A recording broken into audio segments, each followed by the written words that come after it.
Hello, everybody, and welcome to the Blatantly Biased Racing Podcast, which this time is brought to you by low-quality microphones thanks to some technical issues. As always, I am joined by the casual F1 fan, and we are going to talk about the Monaco Grand Prix. So, where do we start? Well, I mean, there's so much to talk, So much happened. There were so many overtakes. There was such a great battle for the lead through. I mean, it was such an action-packed race, wasn't it? Mm-hmm. I mean, Especially I just loved. Yeah. I mean, look, early visit to the pub. Why not? Yeah. Kimi Raikkonen used to do it a lot. With his tequila. Yeah. I mean, oh God. Anyways, Monaco at least had one, you can say, a feel-good moment when it came to finally Charles Leclerc accomplishing a win in Monaco in his own race after so many years of, I don't know, maybe luck screwing him over. Sometimes he screws himself. A lot of things did not go his way. Finally, everything falls in line thanks to, I guess, both the Alpine guys and Kevin Magnussen for even removing the only variable that was there. The pit stops, even that were out of the picture. So we had an amazing action-packed race of, I think, 75 laps, whatever it was, where they basically trundled around and nothing happened. Yeah. That's a good summary. I think on the plus side, one of the takeaways from it, which we'll get into later in the podcast, is I think it's a good sign for the season ahead because it shows that Miami and Imola weren't outliers, because the McLaren before the upgrades wouldn't have been quick around here, for example. It wouldn't have been quick in the slow corners, and now it is. And it shows that it only takes a small amount now for the Red Bull to fall out of favour. So I think we've got three teams. We'll talk about a title fight a little bit later, but I think we've very much got three teams who at various tracks will be at the front. The question is going to be how often, realistically. I mean, I think the bigger question is, and I think people get into very weird banter on social media, but there is one key takeaway from all of this, and that is, at least after how many, I think it's been 2 years, 22 and 23, after 2 years of a single team dominating, and honestly, me writing race previews for Sportskeeda where I knew who was going to win. I think for once I'm being challenged, and not only me, it's Red Bull and Max Verstappen. They are being challenged every weekend, and I think that is what we wanted. I mean, it's not like we don't want McLaren or Ferrari to do what Red Bull did. We want all of them in this particular range of performance where anyone has a bad day, then they lose. I think that's how Christian Horner made a really good point, and I went back and had a look, and that was that last year the cars in qualifying at the top were a second slower. So it's not like Red Bull hasn't moved on the pace. I think it's kind of what I said. I said in 2022 and 2023, I was like, look, you just settle back and put up with the dominance for a while, because these regulations are a lot more restrictive and diminishing returns will hit a lot harder than they did in the past. And Nui said that earlier this year as well. Nui basically said, look, it's a case of we don't have that much to find. We're like finding the small margins. So all it takes is for one team to find a big amount and they'll catch us. And then it's going to be kind of and that's what we've seen from McLaren and Ferrari. Yeah. So I guess we'll talk about Monaco first and Charles, and then we jump to the title fight. But I mean, I've got a good stat for you. Sure, go ahead. This is the first time in F1 history that the top 10 starting has finished the same. In the same order. So basically, 1 to 10, the same driver started and finished. And I don't think at any point in time there was any change in positions throughout the race. Nope. I don't believe so. Amazing action-packed race. I mean, how many times I'm going to say this? But was God, there three overtakes? I think. Were there that many? I think so. Yeah. I think I saw Logan Sargent overtake Joe Guanyu, and I think I saw Lance Stroll pull over. I think he did it to one of the Sabers. I think that was it. Yeah. Oh There was, I God. think, three over. I think Stroll got two overtakes, which I think is the most in his career. Yeah. Um, yeah. I think again his Uh, uselessness is. I and, mean, and fair play to anyways. Ocon, really, really tried to make sure the top 10 didn't finish the same way, but Yeah, we'll get to that as well. Okay. So first of all, I think actually before anything else, I wanted to talk about Charles because whatever I've Mhm. seen in the last 2-3 days, the outpouring of emotion from almost everyone. I think the last time I saw something similar to this was possibly when Max won in 2021. I think again, of course, Mhm. there was a certain level of polarity attached to it, but maybe that was the last time when I saw that level of passion coming out from almost everyone, because Yeah. it felt like there Yeah. was a lot of tension within the team where they had to do this, but they, until and unless it was accomplished, even though it was, to be honest, even for us it was a bit of a formality once the red flag ruined everything, Mhm. but until they had completed everything, until there were nothing that could screw it up, they were Until it crossed just the holding finish on to the line. chairs. Yeah. Yeah. and Yeah. and then the outpouring of emotions, and I think that is one of the best parts about Formula One. Honest, that emotion when you had, I think, whatever the name of the prince is, he was crying. You had Yeah. Charles Leclerc's race engineer. I think he just joined 2 races back.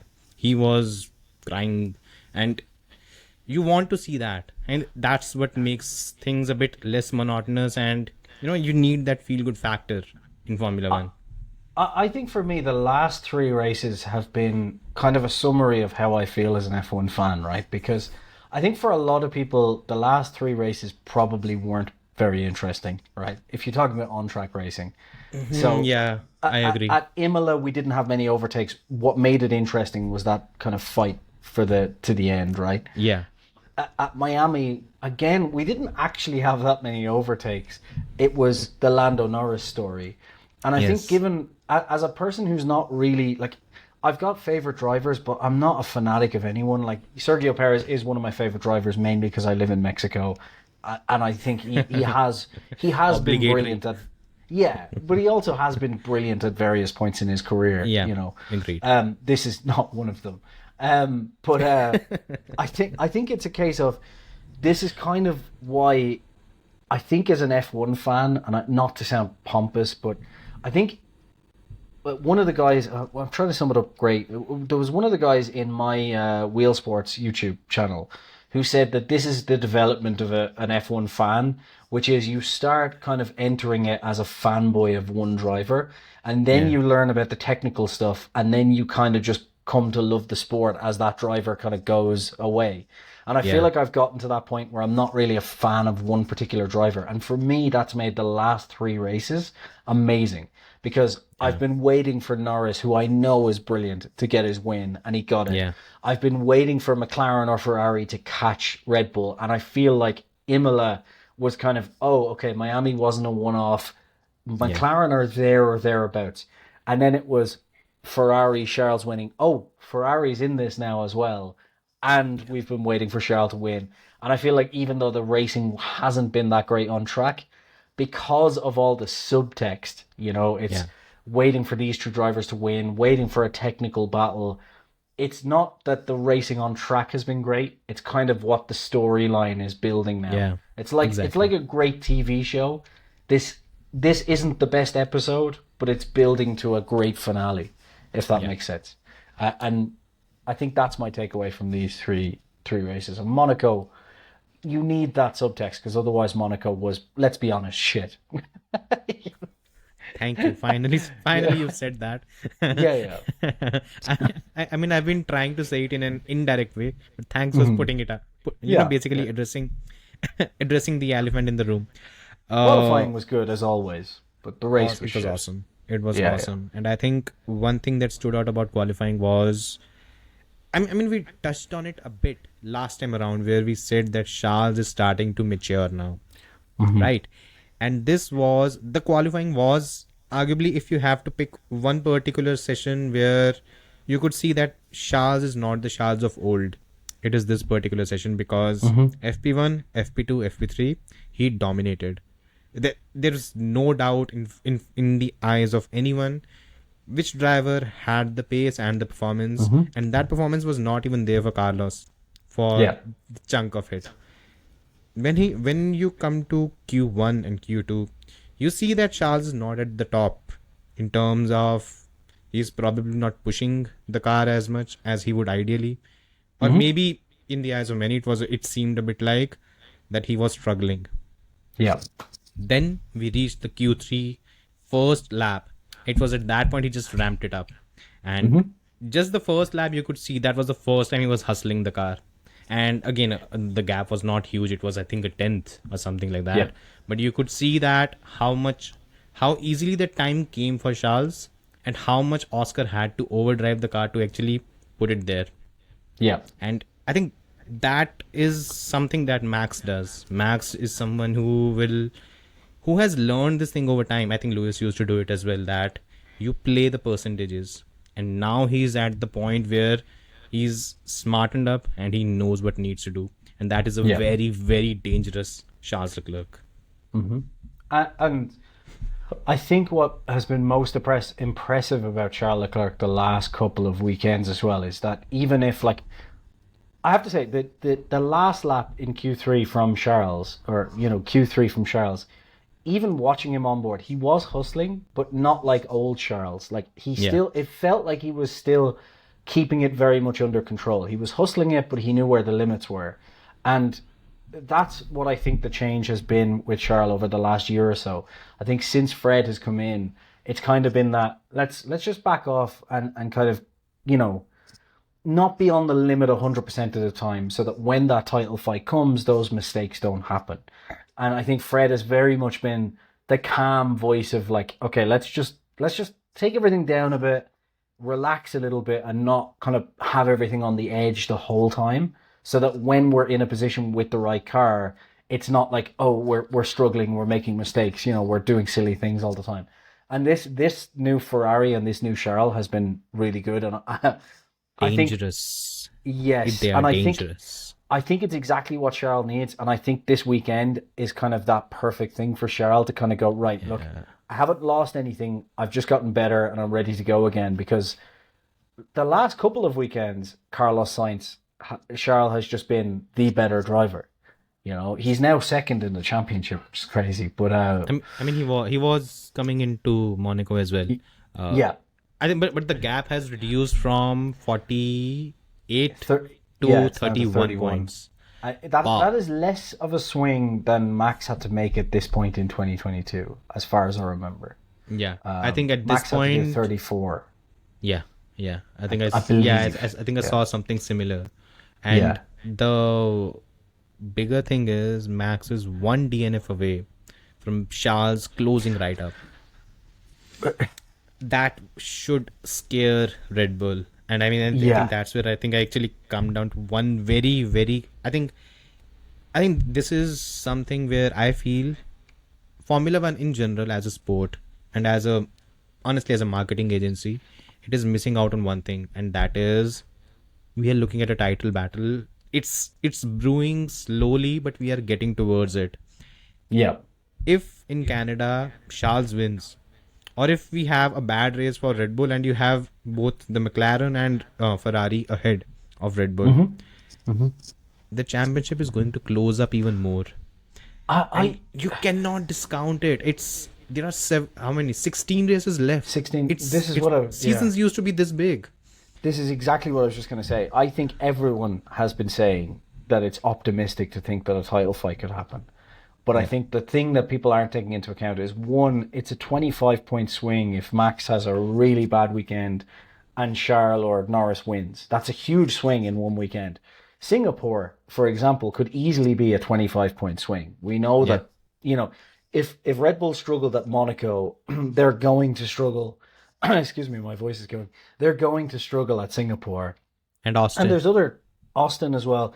The thing is, it's what makes this different is, one, there's 16 races to go, so there is more than enough time, as you said, a full season in the old days.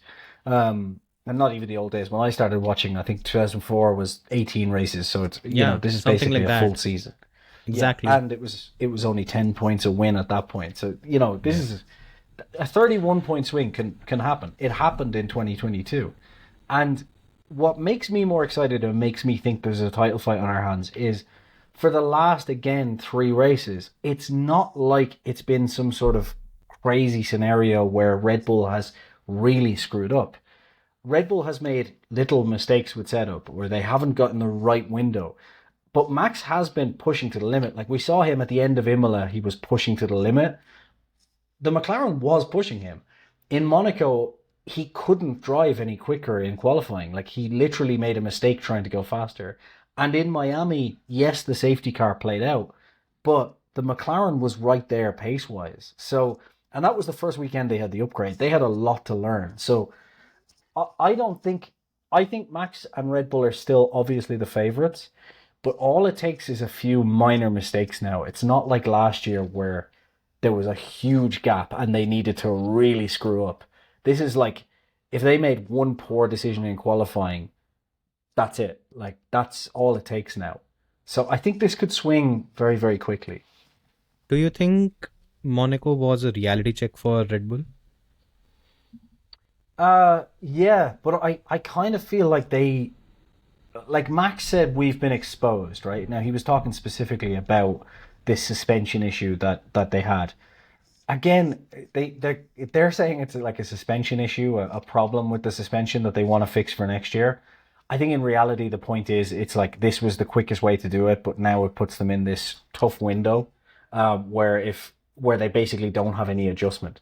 But I don't know if Red Bull screwed up. I do think it's just diminishing returns and things closing because, again, look at the qualifying times.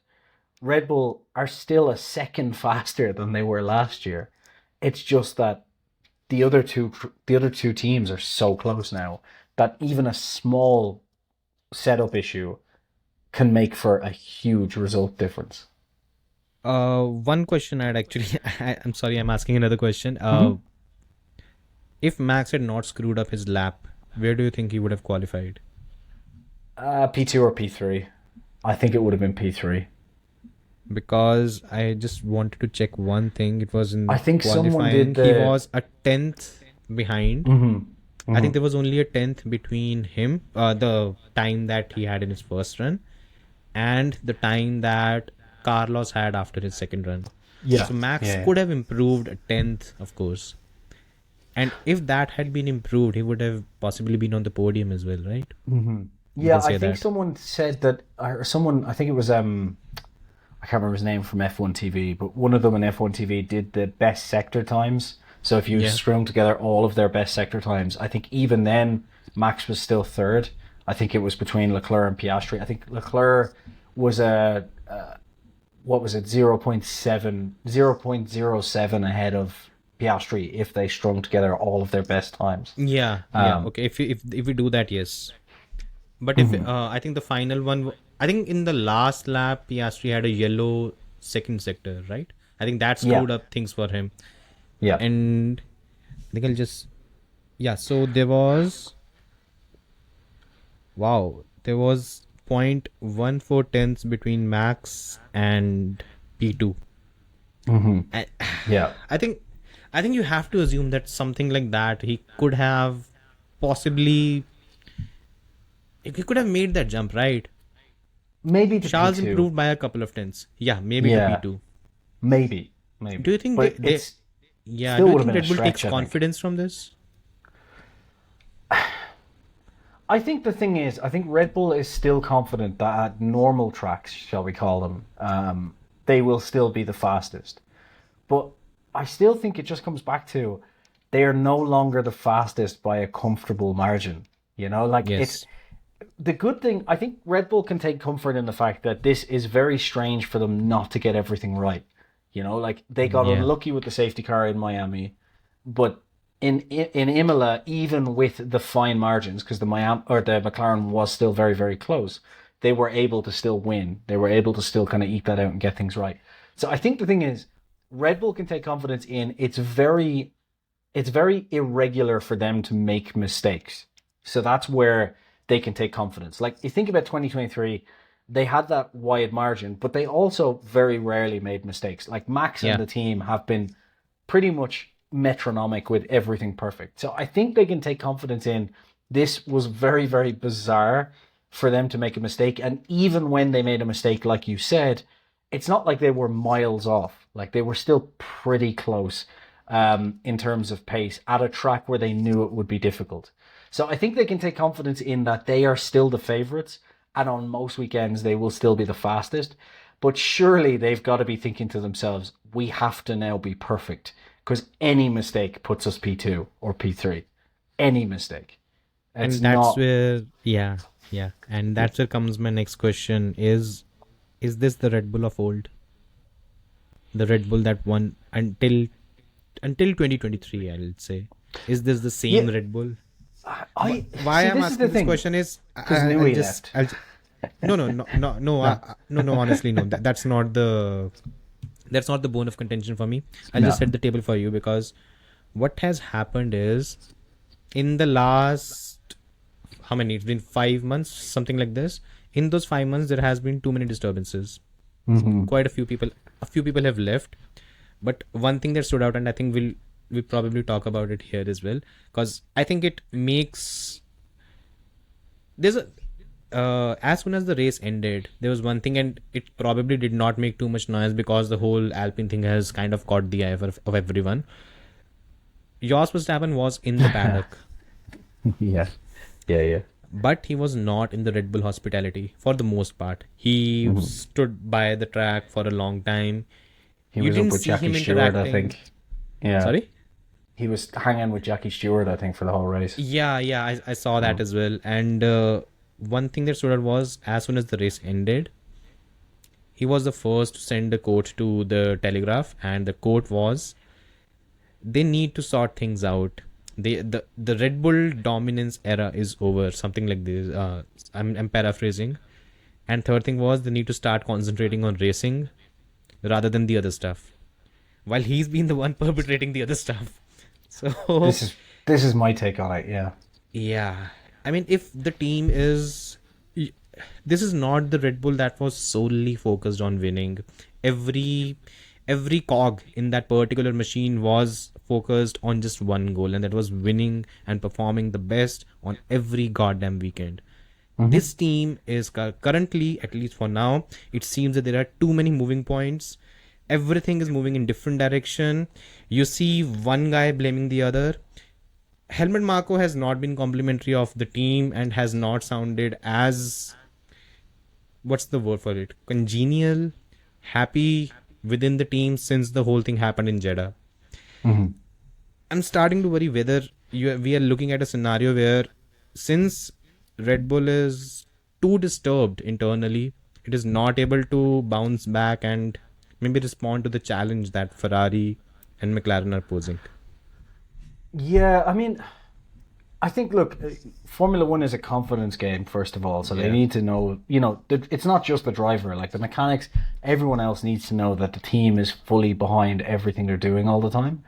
And I don't think, I think Jos is an absolute moron, but I don't think he is helping the situation at all, obviously, because, look, I don't think what Horner did was great. I think it's been pretty substantiated now that Horner did do something with a certain assistant, and that's part of the reason why Newey allegedly. But my point is, look, clearly something happened, right? Yeah. What the details are all still alleged. Nothing's been confirmed. We don't know. But there was an issue in the background. The point I'm making is, since that happened, it's been pretty much confirmed that the Thai side has backed Horner, and now Oliver Mintzlaff has come out and essentially backed Horner. And Horner has the complete backing of Milton Keynes, right? Everyone I've spoken to from Milton Keynes basically said we're all fully behind him. They love him, right? Yeah. And I think what's going to happen here is, again, we're now down to a point where Red Bull don't have that massive advantage anymore, right? Yeah.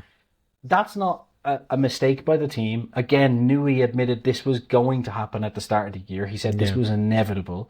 We've all known these regulations were going this way. So they now need to be even more metronomic than they were before. Everything, like you said, needs to be perfect. Yeah. So I think something needs to happen where either, I think personally, maybe it's time for Horner to basically say, look, guys, if Helmut Marko or Jos Verstappen says another thing to the press about the team, they need to be removed from the paddock and Max needs to make a decision around leaving or not. Like, you know, because I think at the end of the day, like, if they have the status quo, they'll probably win the Drivers' Championship this year, more than likely. Next year, it's not a certainty because we're going to have even closer gaps. And then going forward after that, if things fall apart, like surely Horner and all of Red Bull needs to be also focused with an eye on 2026, right? I think they need to put the line in the sand now and say, look, if you guys talk to the media again, you're not allowed in the Red Bull paddock. You're gone, basically. And Max will have to make a decision as to whether he stays or goes. But we need to draw this line now because otherwise things will start to slowly fall apart. Because that sort of talk is going to cause more and more infighting at a point where they can't. So to answer your question, right now I think everything's okay, but I think that Helmut Marko and Jos Verstappen in particular are annoyed that they basically lost a fight, and I think they're still pissed off about it. Yeah. And I think they're using the only thing they can do, which is to talk to various media outlets about it. And I think they need to be either dealt with or get over it. Like because it's not going to cause problems right now, but I think it will over the next 12 months, especially Jos Verstappen. And maybe the answer here is to say to Max, like maybe Horner needs to have a conversation with Max and say, listen, like we can buy you out of your contract for next year. And although that might seem like a stupid decision, if your dad and Helmut keep going with this, it's going to end that way and someone else is going to get your championship for 2025 because you have nowhere to... The thing that Red Bull has in its park over Max right now, which is not a normal thing, is that Max can't go anywhere that can win a title at the moment. Like Ferrari have their contracts in. They've just spent an enormous amount of money on Lewis. And McLaren, maybe he could get someone out of McLaren, but like McLaren kind of have two drivers that they know could win a title in the right car anyway. So why kick one of those out and spend big money on someone who's just left the team? Destabilize the whole thing. Exactly. Yeah. So basically, Horner, I think, needs to put his foot down right now. As much as I think Horner caused a lot of this, probably. It also like the argument's over. Look, no one's innocent in this whole thing. It's just everyone knows what happened, and right now the point is you have to focus on leave all the crap aside, and entire focus should be on winning. That should be the entire thing. And I mean, look, Max seems happy when Norris has won, when Leclerc has won. He's been a good sport. He won't be a good sport if by the next race or the race after he sees that there's only a single digit gap between him and the chasing party. I hope he isn't, but he has to wake up as well. I mean, he's made a couple of mistakes already. That's very un-Max like things that have happened. I have a feeling we have a championship battle this season as well. Why? Because there's I think a Red Bull is fight destabilized. 100% anyway. It's lost. I'm telling you right now, Ferrari's winning. There's no doubt about it. They've got one chance to win that, which is to remove this guy, unfortunately. Sergio Perez. Apparently they're signing you can say, what should we call it? There's a contract extension in place for Checo, which makes no sense, but that's what Red Bull is doing right now. So that's there. You know I'm a Perez fan, but that's a bad idea. I agree. I mean, yeah. By the way, Perez has apparently a huge following, and those people come after me a lot whenever I comment something about Sergio. So good on them. I might get a few Twitter dollars out of it. Yeah. Okay, I think mostly we've covered when it comes to Monaco. There's one burning question that I actually wanted to talk about, and I think we both have quite divergent views on it. Monaco, should it stay or should it leave the F1 calendar? Why? Other than the prestige bull crap. Oh, well, then you've taken away 60% of my answer. The Yeah, Prestige I knew Bullcrap. that. Yeah, the Prestige Bullcrap. But also, I think, look, there's not many tracks on the year where, if any, actually, really, apart from maybe Imola, what we've seen already, but not really many tracks where qualifying is just the thing, you know. And I love that about Monaco. It's like qualifying is so important because if you fuck up qualifying, that's it. Like you basically have thrown your race away. And I think that makes it really interesting to get the jeopardy of it. And I think as well, like the thing that I think we should use Monaco for, maybe to be perfectly honest, is use it as a guidepost to how good these cars are. Because I think that half of the problem is the fact that these cars are too big, too heavy, and too lazy. And even a couple of years ago in the older cars, we did get a bit more action in Monaco. And also when you get situations like last year with rain, Monaco can be really exciting. The tension can be really, really good. I You mean, know? look, rain saved it with the drama because there were a lot of pit stops, but you didn't really see too many overtakes on track, and you never see that with Monaco. Anyways, I do think though it's kind of shown up more. Look, I do think Monaco is an issue, and I get why 50% of people don't like it and 50% of people love it. Like I think you either buy into the glitz and glamour of Monaco, the history of it, all that sort of thing, and the qualifying, or you don't, right?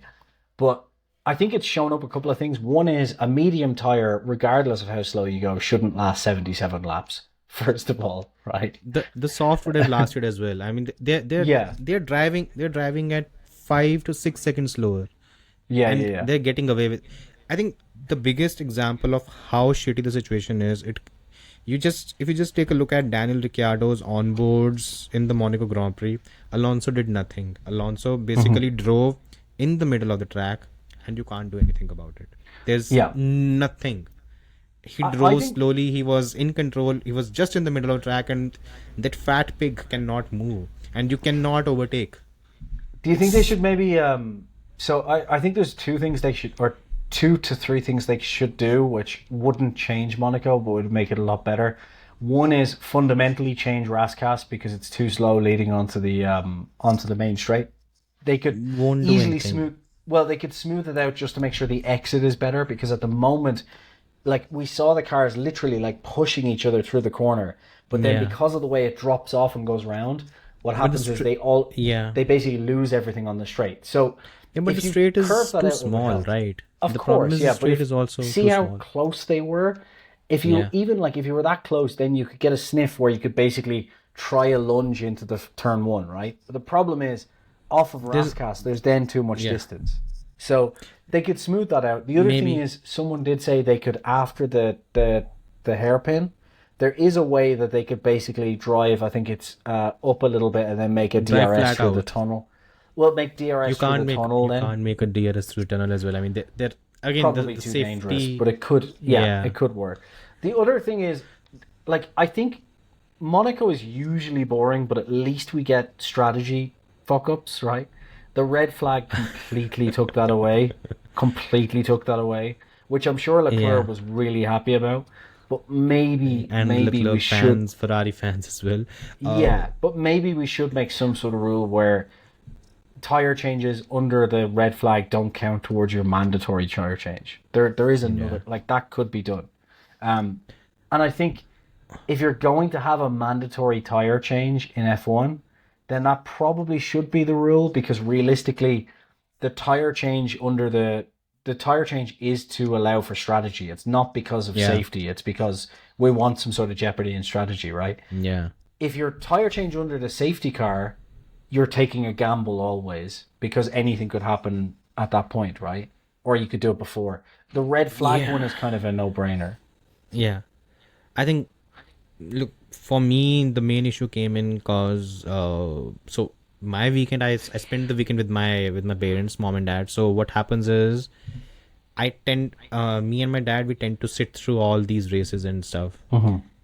We sat through the MotoGP race. It was fun, and he was engaged, and I could, and I mean, I've kept him with me in the last couple of races as well, and he's starting to grow some interest. Yeah. We both sat through the Formula E race, and It was typical shenanigans. At least something was happening. Again, it's a shit show. Honestly, I find it hard to follow, and I think even the drivers have also complained about it. But there was something happening, and he was engaged. When the Formula One race happened, I'm not kidding. He just stood up and left. After 4 laps, he just stood up and he said, "How are they going to overtake?" He said, "Is he going to jump over him? What are we even doing here?" And then after that, I mean, I sat down and I watched the Indy 500 as well because it was late at night and Dad had slept. Again, amazing action, amazing cinema. Everything was perfect. For me, the worry is that Sunday was probably the worst advertisement if you want to get new fans in Formula One. Yeah. For us, for hardcores, okay, we understand and we also understand the concept. And possibly we are able to relate, okay, since Charles is losing 17 points, it makes the championship spicier. Everything's perfect. The issue is, I've seen races in 2005 where Nick Heidfeld overtook Fernando Alonso out of the tunnel. Mm-hmm. And he did it brilliantly because first... There used to be so many overtakes out of the tunnel into the chicane. First, these cars can't do it. Yeah, and it's not only that they are fat. The problem is, since Formula One has grown this much, the braking zones that used to be there, they've shrunk so much that you have to be very precise. You see Heidfeld's overtake, and you can see both drivers have braked much earlier than the braking point that we see right now, and that's how overtakes are done. Yeah. That's something that is gone. And of course, the cars were half the size. And I'm not kidding, half the size. Yeah. They were so much smaller. Yeah. I think anyone who's watching Michael Schumacher 2006 Monaco Grand Prix, he went from the pit lane to P6 in Monaco Grand Prix, and he did it on the track. Yep. That was possible. Fernando Alonso did it in 2010, I think. Wasn't it a couple of years ago, Perez making really good overtakes on there as well? Maybe it was 2021. It was 2012, I think, where I think he ultimately ended up crashing into Kimi, and and Kimi said, "I'll punch him when I get back." So. I think the thing is, like, they just need to do something with these cars, because it's not like I don't even know if it's the size. I just think these cars are very, very lazy. You know, like they don't have any. They're like boats into corners. So when you're already going slow, it's the size. I'm telling you, it's the size, because it's the battery as well doesn't help. There's too much weight in the battery. And I mean, that's what I come down to. Either change the cars or change the track. One thing has to go, because this is not working. This is just not working. In 2026. Is there electrical power going directly to the wheels, or is it just the same as it is now? The system would remain the same in terms of it being... everything else would remain the same. The only change would be the power generated by the electric parts. And the electric component. Yeah. It's 50%. And the thing is, the size is reducing, but it's not as much. And let's not kid ourselves, it's not going to make much of a difference. That's the main problem with the whole thing. You can't have these fat pigs around. And look, if P1 to P10 remains the same, and you can drive around at that particular speed. I mean, we are talking about a race. We are in 2018. I think 2018.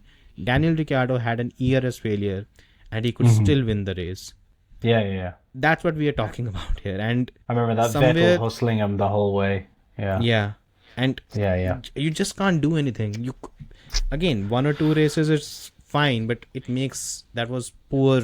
I mean, that's not a race. I think the thing is, they need to... There's a couple of, like I said, minor changes they could do to at least have some option of throwing kind of a... Do something. At least do something. Yeah. Maybe change something, Yeah. The thing is, I think it was Matt from P1 and Matt and Tommy said, like, they could make it like someone basically said, oh, why don't they make it like 2 or 3 stop, a 2-stop strategy minimum, or, change something with the cars for that weekend, or do something. Do that. And basically someone said, like, but isn't that a bit gimmicky? And I really liked what, I think it was Tom Bellingham said on that. And he said, like, I'm kind of annoyed with the gimmicky thing. And I kind of tend to agree with him, right? Because he's like, as long as it's only for 1 or 2 races, I'm okay with a gimmick. He's like, we have DRS. DRS is basically a gimmick. But he's like, bigger than that, we have sprint races. So you can't say, oh, we can't just have it for that weekend. It's like, but we have 3 to 6 weekends where we have a different format anyway. Yeah. So why precisely. why not have some sort of special format just for Monaco if you want to keep it around? And that special format doesn't need to be a big change. Just, for example, it's like, I don't know, like a 2-stop mandatory, and we don't use the fucking batteries for that weekend, so the cars are lighter. You know, like I don't. Obviously, that's a bit of a stretch, but my point is, they could just say, right, for this weekend, it's, you know, V8 and 2-stop. You know, like, but I know that's ridiculous and it'll never happen. But they could make some small changes just for that weekend. The point is, that would do make something. it more interesting. Yeah, Yeah, why maybe not? Because any otherwise they change is will going to lose help. the race. Yeah. They will lose the race at some point because future fans won't care as much as us about Monaco. I was clocked out, I'll be honest. After I think after 15-20 laps, I think my first tweet was, since we've already had a red flag, now we have 72 plus laps of a single procession, and that's what we had. Yeah. Oh yeah, I mean, Look, if this was 1 of 16, I think I'd be more in the camp of maybe it's time to remove it. I think for me, it's just because it's 1 of 24. I'm kind of like, I'm okay with that. You know, there's other tracks that I think they could remove or replace. Like, personally, I think fucking Miami can feck off, to be honest with you. Replace it with I don't Malaysia. mind. I wouldn't You know, mind. like, the problem I have is that I know if they remove Monaco or Spa or, you know, any of these old tracks, No, they're let's going to not even replace... put Spa in the conversation. No. Spa is No. perfect. Spa's amazing, but they have talked about removing it. Like, you know, Yeah. and there's a lot of fans who think Spa is boring. They're Purely stupid. because Stupid. They're fucking because stupid. I tell you why, because they're anti-Max fans, for example, who saw Max dominate one race and think that that's that, which is ridiculous. The point is, my concern is if they start replacing these races, I know exactly what they're going to replace them with. They're going to replace them with some glitzy run around the London high streets or around Chicago's downtown. And we're going to end up with another street circuit that for the next 5 years will maybe give us a couple of good races like Baku does. And then guess what? The cars will get too big and too heavy for that track. And in 10 years' time, someone will be going, we need to remove the Chicago street race because they can't overtake anymore. And we'll end up with the same conversation around another fucking street track. I mean, do you think they can get any bigger? I mean, Yes. I don't want to put ideas in their mind, but yeah. The I mean, more it's electrified they disappointing. get, the bigger they will get. That, like, it's going to be No, really that's not difficult. That's not necessary, right? No, Plus, it's there's not also- necessary, but Plus, there's also this again suggestion. I don't know how concrete it will be because Domenicali talked about it, and maybe in 2030 they're moving away from the electric component. we'll see. Because the question If they there, do, by the way, if they do, and this maybe can be an off-season podcast that we do about this, because remember the contract for Formula E ends in 2039, which people don't think is far away, but that's actually, or people think it's far 15 away, but it's not. 15 years. It's not that far away. Like, it's less time Precisely. than I've been watching F1. They could easily, at that point, make Formula One completely electric. So they've got to make a decision one way or the other, because yeah. I don't know if the hybrid is the way to go, although Porsche just released a new hybrid 911, which is It's actually blasphemy. beautiful. Like, you know. It's beautiful, But but it it's is also beautiful. blasphemy. It's blasphemy. I mean, they've been at it for a decade now. I mean, they've been inculcating the electric power. Yeah. Anyhow, I mean, moving on from from Monaco. I mean, not moving on from Monaco as such, but moving to a different storyline. And I think let's talk about it because this caught a lot of attention from a lot of people. It started with Lewis Hamilton, first of all, again being out-qualified by George Russell. Now it's 7-1. And before qualifying and during the Thursday press conference, he'd said that he was not happy with the kind of qualifying he'd had in the last year or so. But this time around, again, in FP1 he was good. In FP2 he was brilliant, I think. In FP1 he was P1. In FP2 he was P2. FP3 also he was decent. But when it came to Q3, George nicked him. George was P5. He was P7. He comes to the media pen, and the first thing he says, in short, he said that he did not expect to beat George Russell for the next in qualifying for the rest of the season. Mhm. He also hinted that the upgrade, George had the upgrade, he didn't, and stuff like that. Now, after the race had happened, he was once again asked by Lawrence Barretto that why did you make such a comment? And for that, he said he didn't really talk too much about it, but he said that that's all I'd say about it. And what he said was entire gibberish about Mercedes bringing upgrades and the car improving and whatever. So basically, he's lit a fire under the whole cult LH brigade. Yeah. But how much weight do you give to his comments? What is he actually trying to say? One thing I will say is usually I quite like Hamilton, right? It's his fans on Twitter that fucking do my head in. Like usually I'm a big fan of Hamilton. I'm not a big fan of his fans. I'll put it that way, right? Because usually he makes excuses like every F1 driver does. Like they all have their little excuses that they say, and you kind of like, yeah, whatever, it's funny. This weekend Max was did. very... Yeah, Max makes these, everyone... Like, Max is famous for it now at this point for certain things he'll throw on the team. They all have their little things, so I don't dig them that... It's just like, people get annoyed about things drivers say in the car, and I'm like... I always go back to that Vettel defense where he defended Hamilton and basically said, look, if you mic'd up a football player, do you think they're always saying nice things on the field? It's like, obviously not, So all that aside, this was a bizarre weekend from Hamilton because he just said some things that were just completely insane and made me think this is going to be a bit of a concern for him going to Ferrari. So the first thing was the upgrade. We all knew, like I knew straight away at the start of the weekend, he turned that upgrade down. Like it was pretty straightforward. He said he didn't want the upgrade around Monaco, and George said, I'll take it. Right? So he turned the upgrade down. It's not like Mercedes said, you're not having this. Like, he was offered it first, even though he's leaving the team. And yet his fans, as always, will say, oh, it's conspiracy. They're trying to hold back Hamilton. It's like, oh, fuck off. Like, he was offered this first. He turned it down.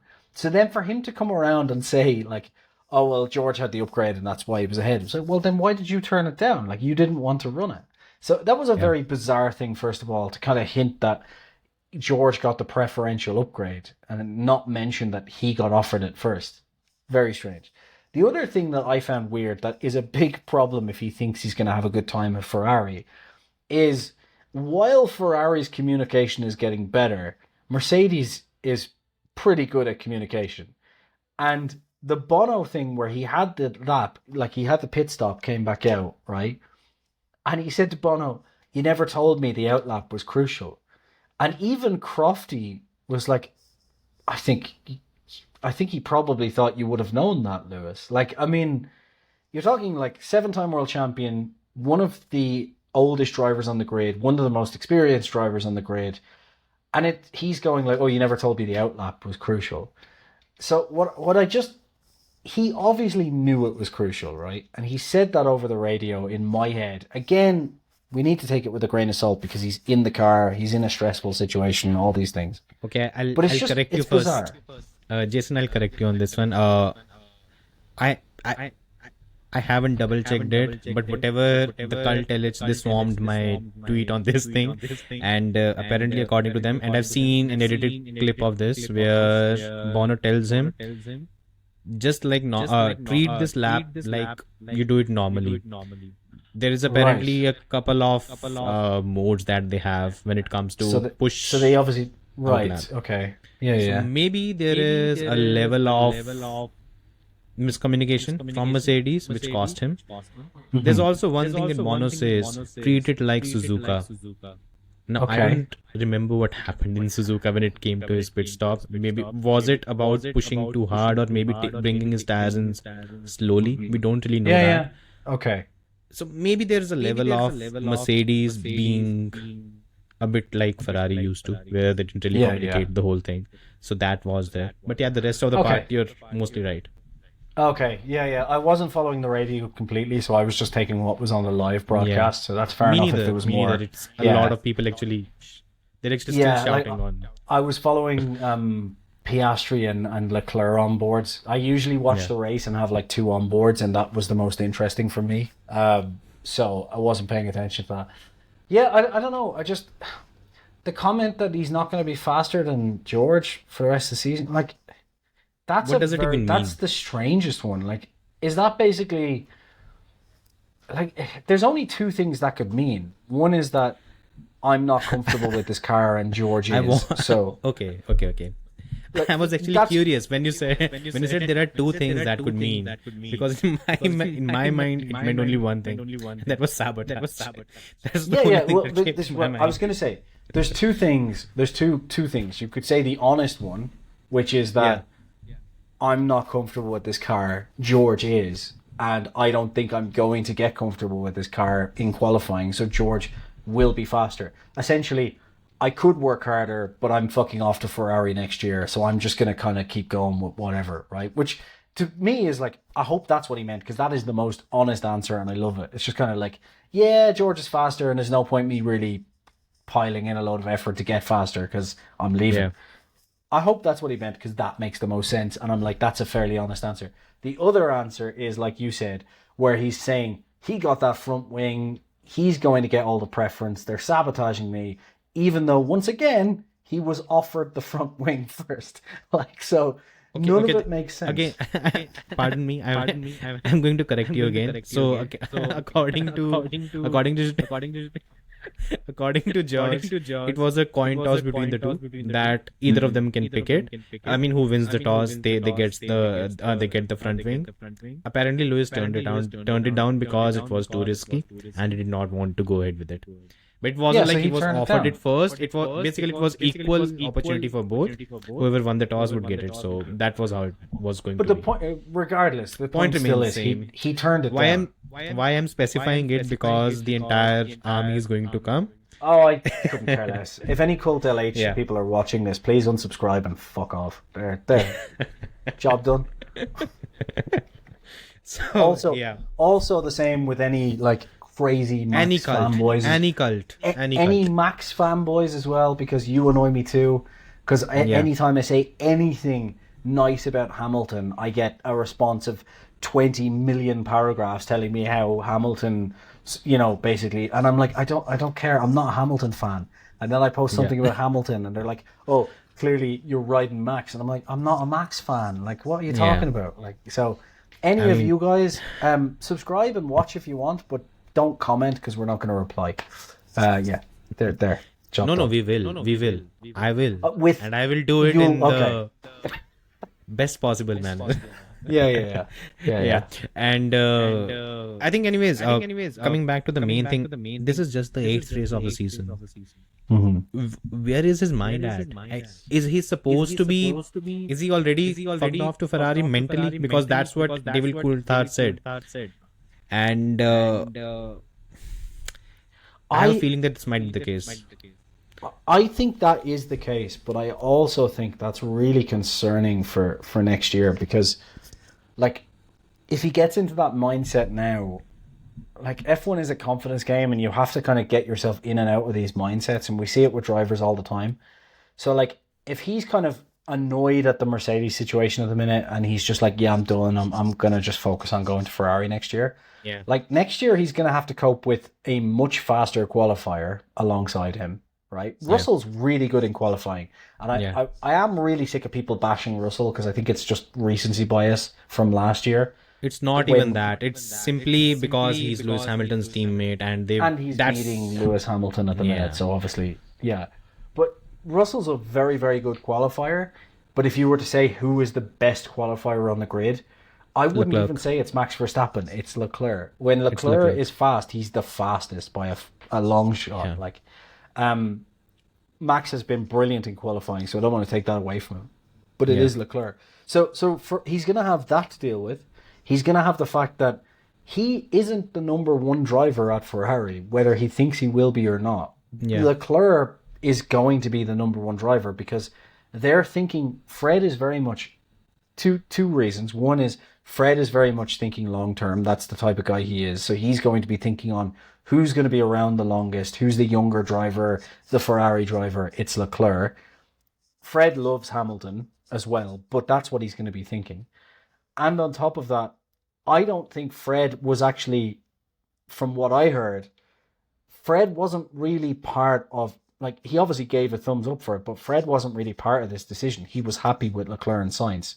It was John Elkann about it as well. Yeah. So it was John Elkann and Ferrari that wanted Hamilton because it'll sell cars, right? Obviously.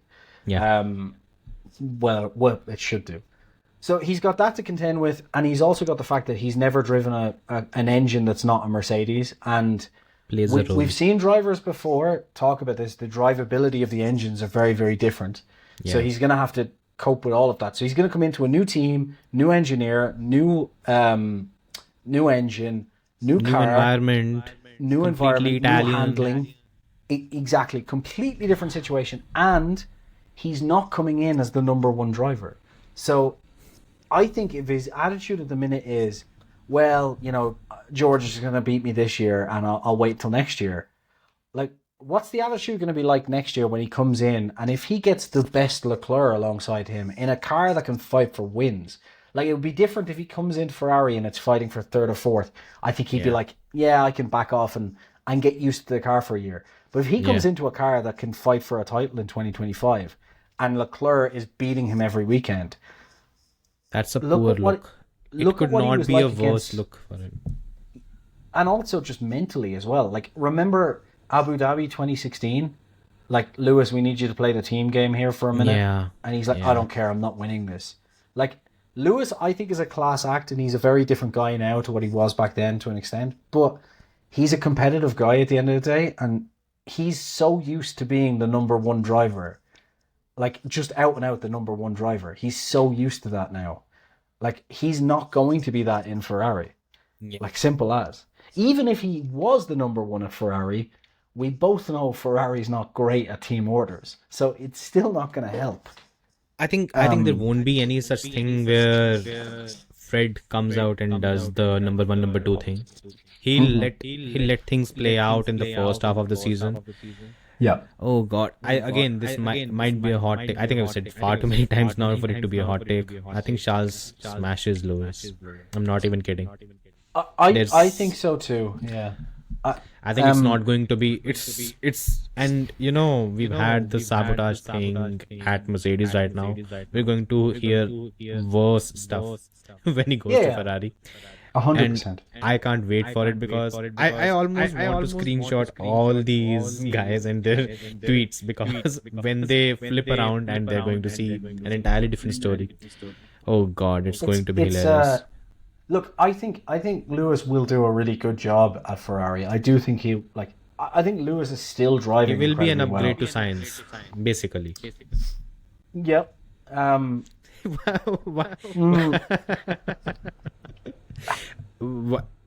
the stutter? I tell you why. It's just because my concern with Lewis is that if the car is difficult to drive, it might be an upgrade in the long term over the 3 years, but I don't think it will be straight away. Like, I think maybe in 2026 it'll seem like an upgrade. I'm not 100. I have to be honest. I'm not 100% sure about 2025, because the only reason I say that is this is 2 years in a row, or not in a row. Sorry, this is 2 out of 3 years in Mercedes, where once he gets a difficult car to drive, that's it. It's like the game just goes out the window, and he has to feel comfortable in the car, or he can't. He's just not willing to do anything, and it really depends on the car. It really depends on the car. If he gets a good car, Lewis will be incredible, and Leclerc will be under pressure. If he gets a difficult car to drive, I think Leclerc will drive off into the sunset, and Hamilton will be complaining every weekend. I worry about it. I actually worry about what's going to happen in 25, because I think a lot of things will become clear as the season goes on in 25. But again, I'm worried why go this far ahead? Let's for Just the now. I last want thing to I'll say talk is about. Yeah. I am worried it could screw up his legacy, which is something I said in 2022. Like, look at Vettel, for example. I remember watching Vettel. We know how good Vettel is, and look at the thoughts about like. Apparently, Vettel asked for the second seat at Red Bull, and they basically And thought Marco he'd basically get declined. Yeah. It was like he'll get And I destroyed think that's by stupid. And I think but that's it was like stupid he'll get actually. destroyed by Max. So I what? think it was stupid, and yeah, of course. Yeah. But my point is, imagine going from the Vettel in 2013 to we don't even want to really chance putting you in the second seat. Like, I think the problem that has happened is what has actually gone on with Daniel Ricciardo. That has made Red Bull a bit gun shy because they did the whole test and everything, and apparently Daniel was brilliant and had a great lap in Silverstone. As soon as he's in the car, Yuki has blown him away. This season at least 7-1 in qualifying. I think 7-1 in the races as well. There's and just Yuki's no still not contest. getting offered a seat. Yeah. I don't think Yuki belongs in that category. If I'm being honest, I'm impressed with him, but I don't rate him even at the level of these Gasly's, Albons, Ocons. I rate him a bit below that. And I think he'd take those guys on no problem, personally. look, if he think had, this Yuki I think would. if it would have started when he was teamed up with Gasly, because in those 2 seasons. What happens is I think the if Gasly talent was still starts in- shining through. Well, It I think if didn't start Gasly was shining still through. in this car right now, I think Yeah, Gasly would be behind Tsunoda. Personally, I think. I don't think so. I And yeah, I don't 'cause- rate Gasly that highly, to be honest. So maybe it's just bias, but yeah. Yeah, but the thing is, he's done two. They had 2 years together, and the raw pace as well was not there with Yuki, and that's what worried me because what happens is, okay, these drivers, when they're young, they're rash, understandable, they make mistakes, they'll do stupid shit, understandable, but the raw pace is there. When Hülkenberg came into F1, the raw pace was there and he was out qualifying Barrichello. Vettel did as well, and Lewis, of course, name any driver, Leclerc for that matter, Russell, Lando out qualified Sainz in his first season. We didn't see any of that from Yuki compared to him. I don't There was want a to make clean sweep. excuses, but I think Yeah. like there was glimpses of just how quick Yuki was at certain points. I think that I've seen, but also I do think this is a very different car. The car was much more difficult to drive, according to basically everyone at the team, up until even last year, until the upgrades at the end of last year, and. The other thing is, we need to keep in mind that like Gasly was alongside Max at one point. Was it 2015, 2016? No, 2016, 2018. Sorry, 2018. Sorry, yeah. no, 2019. 2019. But First Gasly half. was in the Toro Rosso for how long before that? For 2 years before that? Or a year? No, for a season.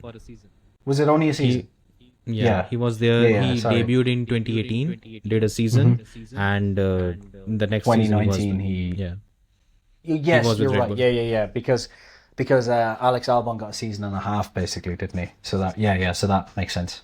a season and a half with Red Bull. Yeah. Yeah. But my point is, like, Gasly has a lot more experience on the grid than Yuki did. So, like, Yuki was still betting in. And if we look at Yuki now, I don't know. I just think Yuki now in the same car, I think he does better than Gasly. I guess that's a good segue, though. Should we talk about Ocon and Gasly? Yeah, okay, I'll set the table for you, and then I'll first take your views before I rant. You Ocon fanboy, you. Yeah, he needs to have fans. I mean, he's in desperate need of it. I hope he has more fans than championship points, but anyway. Yeah, I mean, that's a good thing, right? So, first of all, what happened is, and I'll go in a sequential order. Again, we have the start of Monaco Grand Prix. both Gasly and Ocon are, well, again, as usual in every fucking race we've seen this season, they've been battling with each other. They're pretty much pushing each other into the wall. There's a moment first before the final incident happens where Ocon is trying to go around the outside of Gasly, and Gasly pushes him into the wall, so Ocon has to back off. And I think it was after this was just before the hairpin. Then you reach the hairpin, and the next sequence of corners you see Ocon doing the lunge, and I think the both of them crashed. Now that was a highly it was a stupid move, and he was entirely at fault. I'm completely fine it being a stupid move, and I'm completely fine with him getting a penalty and everything. He deserves it. For me, what does not sit right is the reaction from Bruno Fama, the way he's gone about it, because even before the penalty was given, he went on Canal Plus, the French broadcaster, and he pretty much, I think he kicked Ocon to the curb. He said that it was entirely his fault, and there will be consequences, hard consequences, something, whatever the translation is. Now, as soon as that was done, there were two incidents that were being investigated. One incident was the Magnussen Perez one, and for that one, the Haas team principal was actually at the stewards, and apparently Magnussen did not get the penalty for it, which was basically an attempted homicide, to be honest. The way he went, it was a non-existent gap, whatever he did. The Magnussen thing, the only thing I'd say on it is this is once again another situation where the FIA basically doesn't want to back up its penalty point system. Yeah, obviously, because precisely Ocon got a penalty on a lap 1 incident with a teammate, and Kevin Magnussen didn't. And he got a penalty only and only because his team principal had shouted on pretty much throughout to the entire world that Ocon is at fault. He is 100% at fault. It could easily have gone the other way. It has happened multiple times with Alpine as well, where I think Gasly and Ocon collided in Australia 2023. Pretty much shattered the entire car, both of the cars. And at that point, Otmar Zafnar, the previous team principal, was quite sensible in which he said that it was a racing incident. It was not a racing incident. It was a stupid move from Gasly. But because he said that, and since the parties involved are teammates, you don't get a penalty. It could easily have been the case here, but he was given a penalty. That penalty has been carried over to Canada, which will be which has turned into a 5-place grid. Is it 3 or 5? Penalty. 5. Whoa. Yeah, 5-place grid penalty. And basically, the entire rant from Bruno has screwed his own team. Yeah. What was the point of it? And then it's a works team. It's a clown show, honestly. It's a works team. And again, the threats of firing him, and apparently there are rumors that they will get rid of Ocon and place Jack Doohan, a rookie. What's Honestly, your take on it first? First of all, if they replace him with Jack Doohan or Theo Pourchaire or fucking Sebastian Vettel at this stage, it's not going to make a difference. The simple fact is the team is shit at the moment, right? So, like, they can replace him with whoever they want. They're still going to have issues. And I think the problem they're going to have is, look, I think Ocon is a very good midfield driver. I think Gasly is a very good midfield driver. I don't think they're top tier drivers. We could argue about this for 14 million years. My problem is, I think that Ocon and Gasly both have issues when it comes to teammates, right? Now, I will clarify that by saying, for example, where is it? Sergio Perez also caused issues with Ocon, right? I think that's the case as well. But like, the problem with both of those drivers is once they get angry with a teammate, they are consistently angry with a teammate and they do stupid moves all the time with a teammate. And the question then becomes, will that teammate fight back, right? Like, for example, Ocon and Alonso had a couple of issues clearly over their time together. And there was a couple of times where Ocon kind of went for moves on Alonso, and Alonso, you could see, was like, okay, I'm going to save this race and back out, right? So the problem they have Jeddah right 2022. Yeah, and I'm thinking Hungary as well. At one point, I can't remember, was Yeah, it the start. 22? Yeah, yes, Yeah, yes. so like Alonso kind of backed away from it and complained, and the problem we have now is Ocon and Gasly are both the type where they just won't back out of it. They're both in this, and even more so after this weekend, I'm sure it's a situation now where Ocon and Gasly will basically treat each other not like teammates, but like a title fight contender on the grid, and just consistently not give each other space. And I think my concern with this is the entirety of this blame lies with Alpine completely, right? And here's why. Obviously, the two drivers are in the car and you could blame the two drivers. But in reality, everybody and their dog saw this happening. Like, we all, as soon as they said, yeah, we're thinking about putting Gasly alongside Ocon, every single person went, that's a fucking terrible idea. Like, this can only end one way. The two of them are going to end up smashing each other off the track, and everyone's been proven right. So Alpine should have known this would happen. The second thing is, Alpine, I think when Otmar was there, I think Otmar was the right guy to kind of, when these things happen, to kind of get in the middle and go, let's calm this down and kind of, deal with this. Whereas I think Alpine management and Bruno Faman and the old Alpine CEO, I can't remember his name now, Luca something, Luca whatever. De Mayo. No, Luca De Mayo. was it Luca De Mayo? Was it Luca De Mayo? Oh, okay. Yeah. The previous one is actually a fugitive now, so Carlos Ghosn. Yeah. Oh yeah. So like the What a problem legacy. now is they've just got bad management, so now they've got no one to deal with these two teammates. So I think I just don't think that team is ever coming back now, and it's a shame because like that team has amazing heritage and like they could do so. It's a works team. Like, and they're are they last in the championship now or second last? Second last. No, second last. It's a works team. Like, even when Mercedes does badly, they're still at finishes least fourth. somewhere near. Yeah. I think it's time to kind of.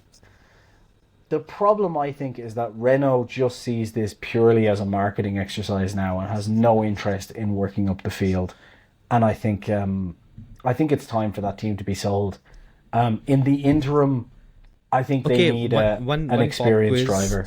Yeah, one pop quiz. Who was the first team principal at Renault when they made a return to Formula One? Recently, It was Flavio, right? In this current avatar. Oh, in this current one, it was Fred Vasseur, right? If I remember correctly. And look where he is right now. Yeah. And look what he's doing right now.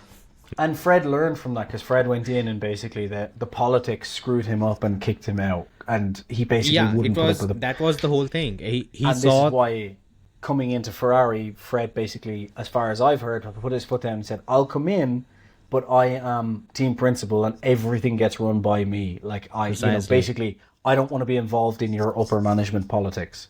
I'm running the F1 team." Yeah. Okay. Yeah. So in my rant, actually, it's divided into two parts. First is the drivers, then it's Bruno Faman, because I think that guy is a plague for the entire team, and I don't say it lightly because we'll get to him later. First, the drivers. I think entirely the whole thing that has happened, it is entirely the fault of the Alpine management, and the reason why that is the case is because, as you said, everyone and their dog saw it happening. It's not like we've not had warnings of this happening. There are almost every fucking race. Austin 2023. Here is Gasly. Here is Ocon. Here is Gasly. Gasly moves this way just to hold off his teammate while three other cars passed around the outside. And it did that because, why? Again, they have their internal rivalry. The same thing happened this season I think it was in Japan, where he damaged his car. Then we had, I think, Gasly putting Ocon in the wall in Miami. And it's not like you've not had warnings. And it is at this very moment where you either sit both of them down and set down what is called the terms of engagement. Yeah, terms of engagement. Thank you. And the problem is, okay, it's very easy to say Ocon is bad with his teammates. Yeah, but his teammates have also been bad with him. Yeah. I agree yeah, with I mean, that. it's a very easily and very lazy remark that has been made quite a few times, and it has infuriated me a lot because honestly, because it's unfair. Sergio Perez and Ocon, why they fell out was Sergio cost Ocon a podium in Canada 2017 by not letting him through, ignoring the team orders. Then he basically committed a homicide in Spa where he did not lift off at Eau Rouge. And from that point it just kicked off, and there were far too many incidents. The Alonso, only thing I will say, that bodes against Ocon is that Ocon has been seen as a problem teammate with every teammate. there have been three teammates, right? Every teammate. But again, you have to talk about it. Again, Sergio Perez, then we have Fernando Alonso, who has been amazing with competitive teammates, right? Alonso has never caused any problems in any team. I don't know what you're talking about. No, never. Yeah, I mean, he basically blocked his teammate in qualifying in 2007 when he finally had a competitive one. After threatening to take the whole team down. Yeah. No, he did that later. Sorry, you're right. Yeah. Chronology. And again, look, all of this is fine. The thing is, and I'm hoping to actually get hold of Otmar. I'm trying to get his interview. He had an interview with, I think it was Inside Line F1 podcast, and this was put in front of him where he was questioned how the entire thing happened with Perez and Ocon after the clashes, and he said that we clearly laid down the plan that these are the things that you'll do and these are things that you won't do. Of course, there was an incident or two in 2018 when I think Ocon had a crash with Perez in 2018 Baku, and Perez did the same in Singapore to Ocon. Something like this happened. But the thing is, more or less, the whole thing was controlled, and at the end of the day, both of them were strong drivers and they were bringing in points. The problem here is these two drivers, they want to leave Alpine. They don't want to stay in this bloody team, and they will do anything in their goddamn path to actually show whatever prospective employer is there that they are the better driver. Yeah. In 2024, it's been Ocon. I think it's 6-2 in qualifying and 6-2 in races. But the thing is, almost every race they've crashed into each other. And what has Bruno Fernand done? He's done nothing. Even in Monaco, what if Gasly, what if the move that he made against Ocon and both had crashed into the barrier, would he still be doing the same thing? That he'll be threatening both of them for the seats? I don't think it makes any sense. Somewhere down the line, if the management is not willing to actually, prevent something such a thing from happening, then it's their fault. And that's what actually brings me to Bruno Fernand, because I wrote an entire post on Twitter, and it was, since Bruno Fernand has come in, he's taken the credit for the podium in Spa, which was scored by Gasly. Then he's taken the credit for the podium in Zandvoort. Again, it was taken by Gasly. Since then, he's blamed Otmar Zafnar and everyone else in the previous management for the team underperforming in 2023 and underperforming in 2024. Okay. And he's removed the entire blame from the power unit. Why? Because he was heading that unit. Even though the Renault power unit is shit, it's the worst one in the entire grid. Then, and the biggest thing is, Otmar came out. I think in 2024 he said, Bruno Fernand said that the entire blame for the current Alpine disaster, it falls on the previous management. And Otmar has come out and said that I left the team midway through the season. By that time, even the design philosophy had not been finalized. Yeah. So when that is happening, how can you expect the team to work? Because the team principal is not accountable for anything. What he's done is he's blamed everyone and, again, their dog for anything that goes wrong, and is willing to take credit for anything that goes right. That's not an accountable team principal. And does he have any idea? Does he have any self-awareness that no one wants to drive for Alpine right now? Esteban Ocon is trying to find a seat at Haas to leave Alpine. And he has the gall to actually say, okay, you're the driver that has been pretty much dragging the car to best possible positions, and we'll bench you and we'll put in a rookie. And will that rookie perform at the same level? He won't.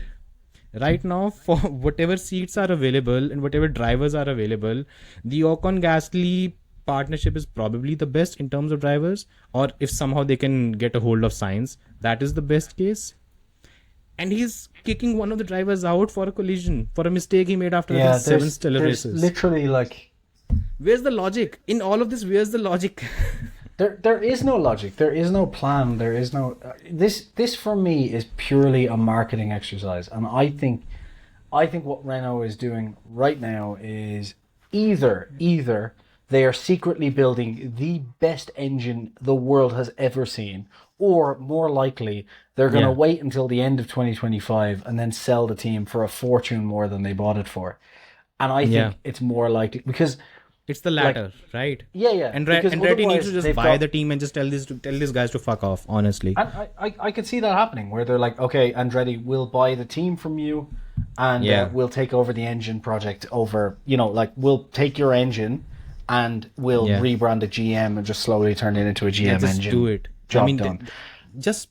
Because otherwise, what are they doing? Because there's no improvements. Like, this is a works team that has a heavy car, a crap engine, 2 terrible drivers by your admission, and I'm joking, but I just there's no cohesiveness there at all. None of it makes any sense. Yeah, you missed the most important part. A team principal that has zero accountability. He wants all the power. He does not want any responsibility in any of the things. Yeah. And I mean,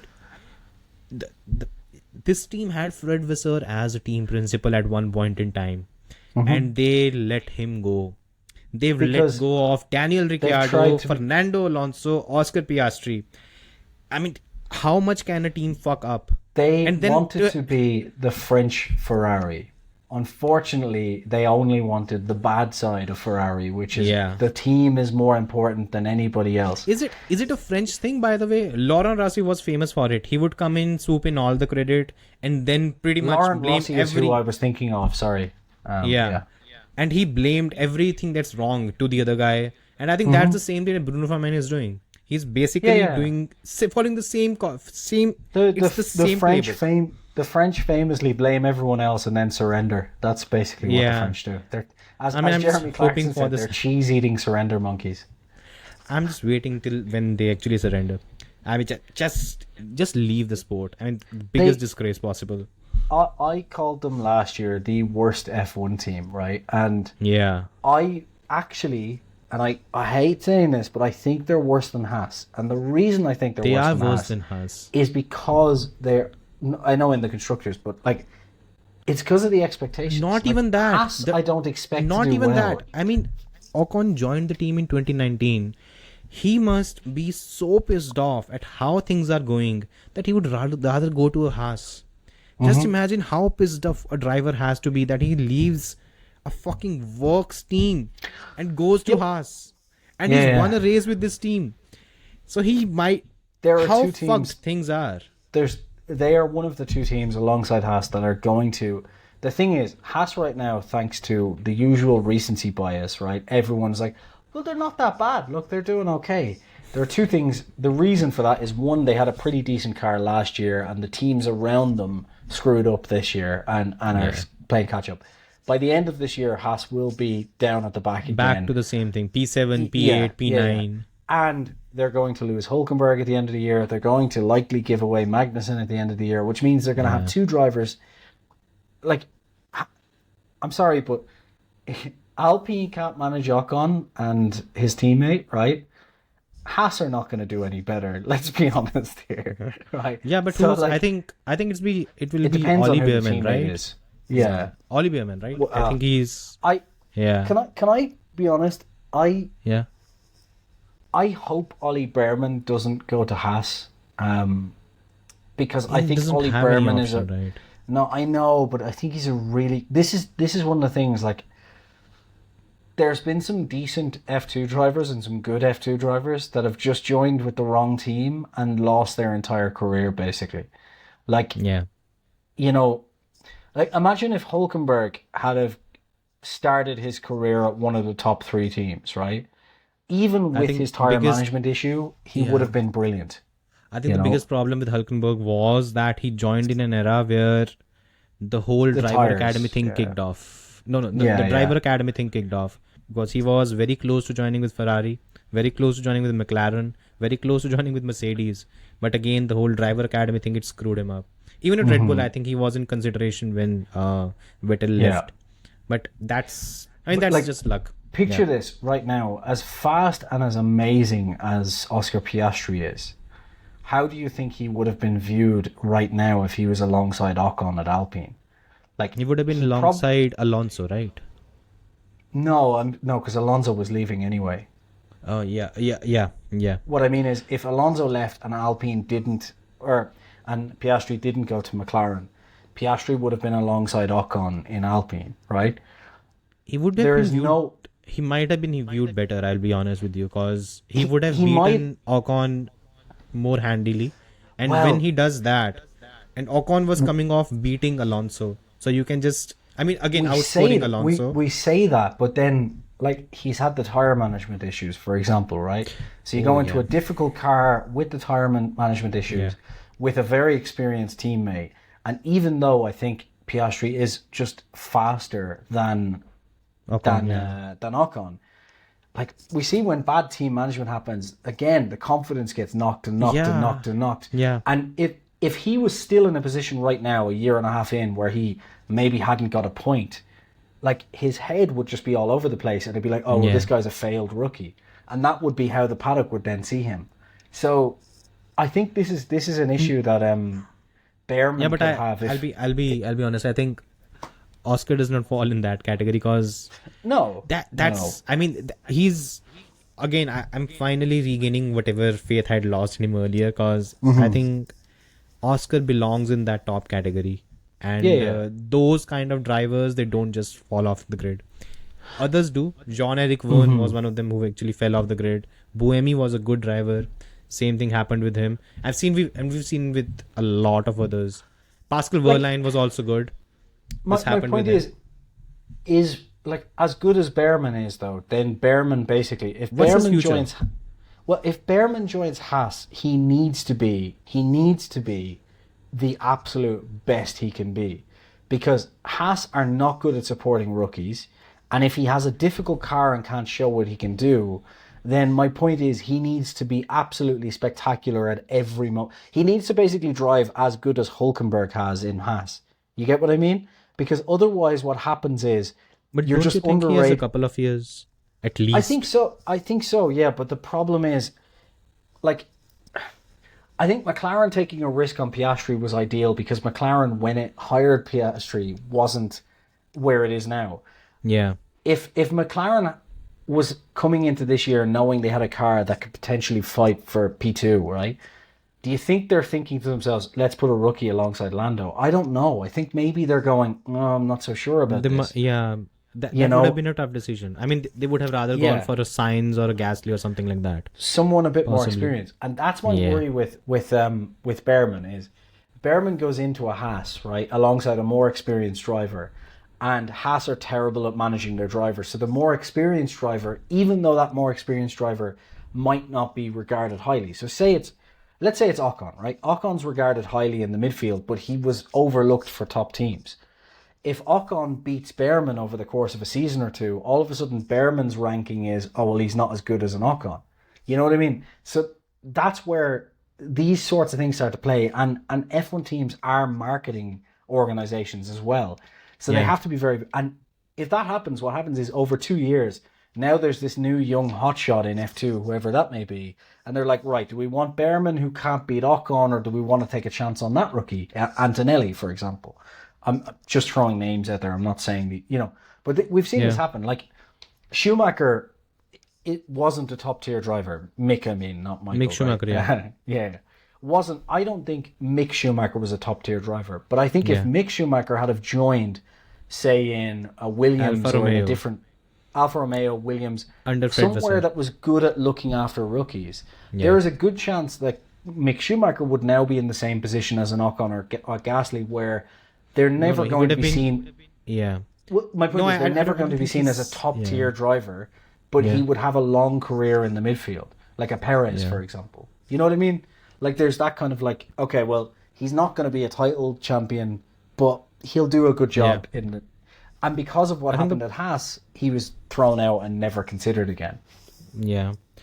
By the way, he's also in contention to replace Ocon at Alpine Oh, for Christ, that would be Canada. the worst decision he ever makes in his career. He'd be better off sitting at home than doing that, to be Yeah. perfectly honest. And coming to Bearman, the thing that look for him, the future is Ferrari, right? Mm-hmm. How does he go there when Lewis is there? Lewis is sealed for the next 2 seasons, and if he's getting 100 million per year, he's going to stay around for a while. Well, it depends on how good. How badly How- Charles how- beats him. Yeah, it depends on that. First of all, I think the problem Behrman has now is if he wants to, like, he's stuck between a rock and a hard place because there is only two places to go: Ferrari or Haas, if he wants to stay in the Ferrari driver academy. Yeah. Look, Behrman could come in and whoever he's lined up against, if it is Ocon, for example, right? If Behrman comes in and smashes, and I mean really destroys Ocon over the course of a season, then I think it's a different situation because they're like, look, Where will he Ocon's go been on then the in grid. that case? But I think that's the point where if Hamilton's getting destroyed by Leclerc and Behrman is destroying Ocon, then at some he'll point get surely a- Ferrari go, right, look, Yeah. let's move this kid up. Let's Yeah. pull a Leclerc and get him out of there. Yeah. I think it would actually make sense, Plus, the best part is, I think Ollie is 19. He's very young. Yeah, He can he's spend very a couple young, of yeah, years. Yeah, he can spend a couple of years. My concern is Haas's track record with drivers isn't great. Yeah, but Gunther is not there, so maybe that helps. Yeah, I don't know. Komatsu was also not. I mean, I'll be honest. I have not seen Komatsu being that amenable with the drivers. He didn't have that But good wasn't relation. Komatsu like in charge of the drivers before this as Yeah, well? that's why. Yeah, that's why I'm saying, because he was not Yeah. that. How should you say? He was not that amenable with Grosjean as well earlier, and I've seen a few flare-ups. That worries me as well. But the problem for Ollie and maybe on the other side, from if we talk about these upcoming drivers, the good part for Kimi Antonelli is that there's a seat vacant. For Ollie, there's no seat vacant. I think what Ollie could actually do is he could spend a year at Haas, impress everyone, maybe go to Audi. Right, that is still an option. That is, I mean, it's a sleeping giant. And look, Andreas Seidel is part of that team. That team is going to do well in the long run. I have no doubts about it. Plus, finally, they've taken over 100% of the whole thing. And if you're doing that, you're pretty much putting in the entire commitment. So I mean, in the early days, I would say the team would struggle, maybe in a year or so. In the long run, that team would be good. So again, I mean, we've actually gone off track a lot. But one thing actually, we need to end the podcast soon as well. 'Cause we're going over. So yeah, I mean, just I think just to sum it all up, talking about the Alpine thing, I think the best case scenario for Alpine would be to sell the team in 2025. That's my view. And sell it to Andretti, because even the FIA, I think he's changed his tone. Mohammed bin Suleiman, what's his name? Sulayem. Yeah. Sulayem, sorry. So we were talking about the other MBS the other day. So. Yeah. Yeah. They're two very controversial figures at the top of their kingdoms. Yeah, and both MBS. I think it's something to do with the initials. Yeah. Anyways, one killed Khashoggi, one killed Hamilton's career, and according to F1 Twitter, those are two similar things. Possibly. Yeah. Both got away, by the way. So. Oh God. Yeah. Anyways, coming back, I think. Anyways, this is not going to monetize anyways. So No. yeah, I think just to sum it all up, for Alpine, I think they just. I mean, my first reaction was just get rid of Bruno Femain, but the problem is the upper management as well. They are too French thinking, where they'll just put another French guy in who will have the same attitude of blaming everyone else, taking everyone's credit, and that never works. Overall, I think look, Gasly wants to stay at that team. He's been hit at the head for a few times. I think maybe that is the reason why he's doing that. But long term, short term, I don't think see he a has future. options either, to be honest. Go to Williams right now. I think Williams is a much better option. I think the problem for Gasly is he sees anything. I think even though Alpine is where it is, for Gasly going to Williams or Haas is literally throwing in the towel and going back. You know, like even though it's physically not an Alpine or worse. When you talk about it, you're talking about If either a works Alpine- team or Haas. I'm telling you know? right now, if Alpine is on the grid in 2026, I think it will be the last team overall. Oh yeah, no, I agree. It's just this I is just think my- in Gasly's perception, it's different. Yeah. You That's know? why I said he's been hit in the head a few times. So probably that too many collisions with Ocon. Probably that's what Too skewed many actually. crashes, yeah. Yeah, that's what Yeah, skewed is actually the entire judgment. Anyways, I think he wants to lead a team regardless, because I think after being alongside Max, I think he wants to be the leader. Which yeah, again is probably crazy, but yeah. he can lead a sinking ship, which will Yeah, yeah. probably go nowhere. Well, welcome to the Alpine Titanic. Yeah. Yeah. Remember that guy in Titanic, the bearded guy, and that's basically Bruno Famin right Gasly. now. He'll Oh, stand Bruno. there. Yeah, He'll stand there and let the whole ship sink. Iceberg. Oh, we're fine. Yeah. So, anyways, I think overall, Formula One right now is, even if we leave everything about Monaco aside, Formula One right now, it is in a good place.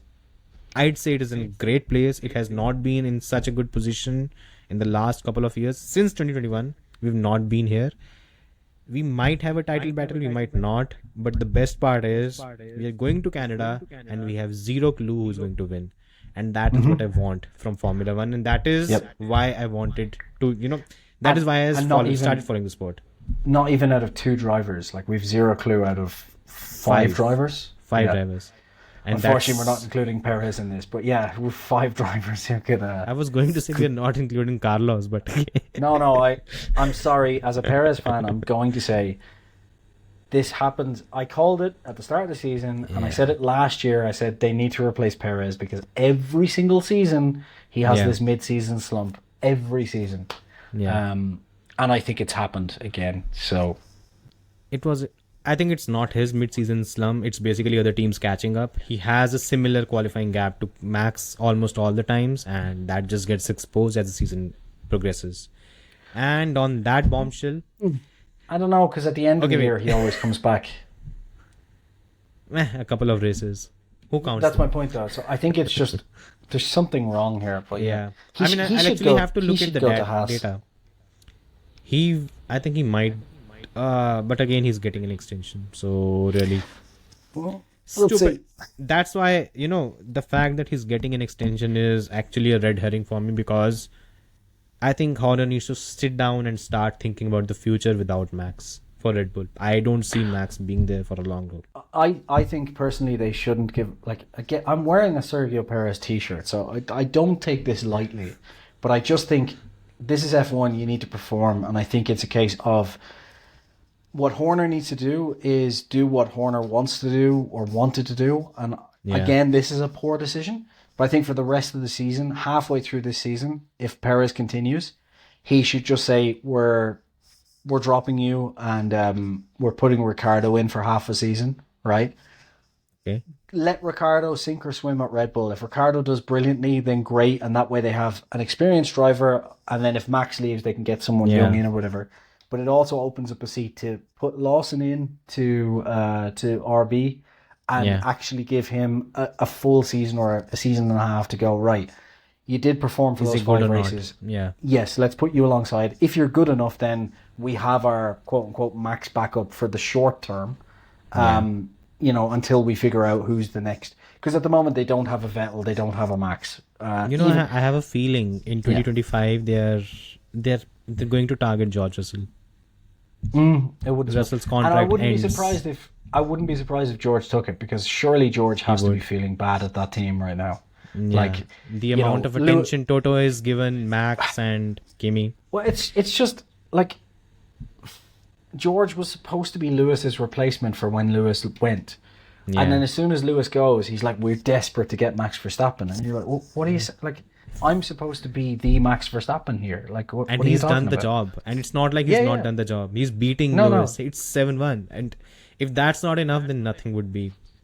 I think George basically should just say, right, if George stays with them for 2026, he should put a clause in to say, if we don't start race 1 in 2026 with a title contending car, then my contract basically is I'm a free agent from that point on. Like, I can go wherever I want. Yeah. You know?